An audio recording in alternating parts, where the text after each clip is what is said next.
Good evening and welcome to tonight's regional news. In the Twin Island Republic, the vaccination of children between the ages of 12 to 18 years began at 8 a.m. on Wednesday.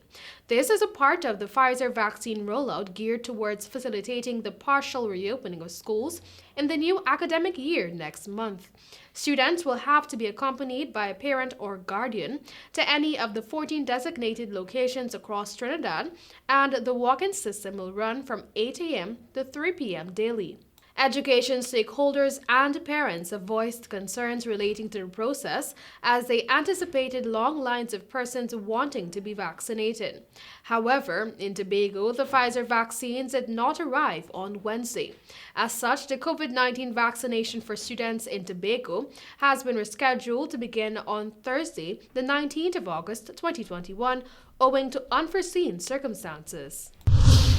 In Haiti, survivors of the earthquake that killed at least 1,941 people in Haiti clamored for food, shelter, and medical care on Tuesday as the search and rescue efforts resumed after a tropical storm lashed the Caribbean nation with rain, causing dangerous flooding.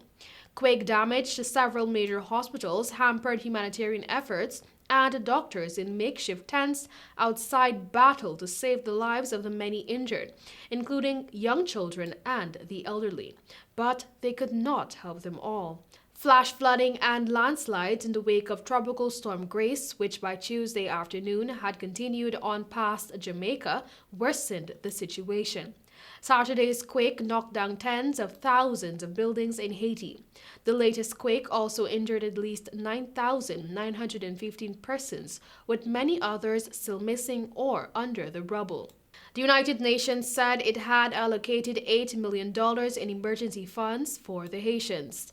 The United States, Venezuela, Chile, Mexico, Panama, Colombia, and the Dominican Republic sent food, medicine, supplies, and certain rescue teams. Haiti's latest natural disaster comes just over a month after the July 7 assassination of President Jovenel Moïse.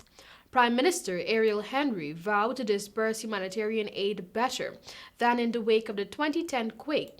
Though billions of dollars in aid poured into Haiti after that quake and Hurricane Matthew in 2016, many Haitians say they saw scant benefits from the efforts.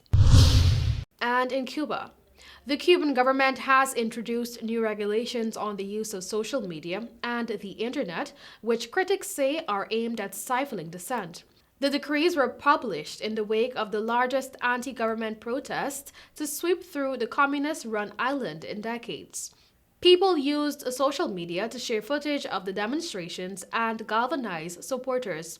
The decrees make inciting acts, I quote, that alter public order, end of quote, a crime.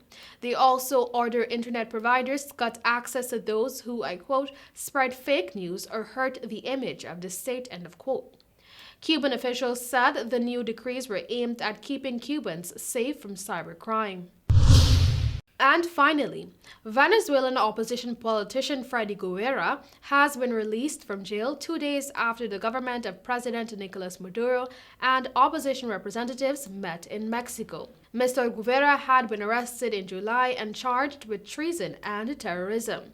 The release of political prisoners was one of the demands made by the opposition at the start of talks aimed at ending Venezuela's political crisis.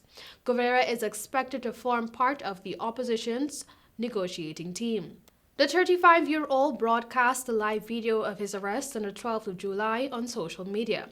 He was stopped while driving on a highway in the capital Caracas and ordered out of his car by the Bolivarian National Intelligence Service. Officials alleged that he had links to a gang behind a deadly shootout in the capital, which left dozens dead days before his arrest. Guevara is a former student leader and a close ally of opposition leader Juan Guaido. His lawyer argued that his arrest was purely political. That was all for tonight's regional news. Thank you for joining.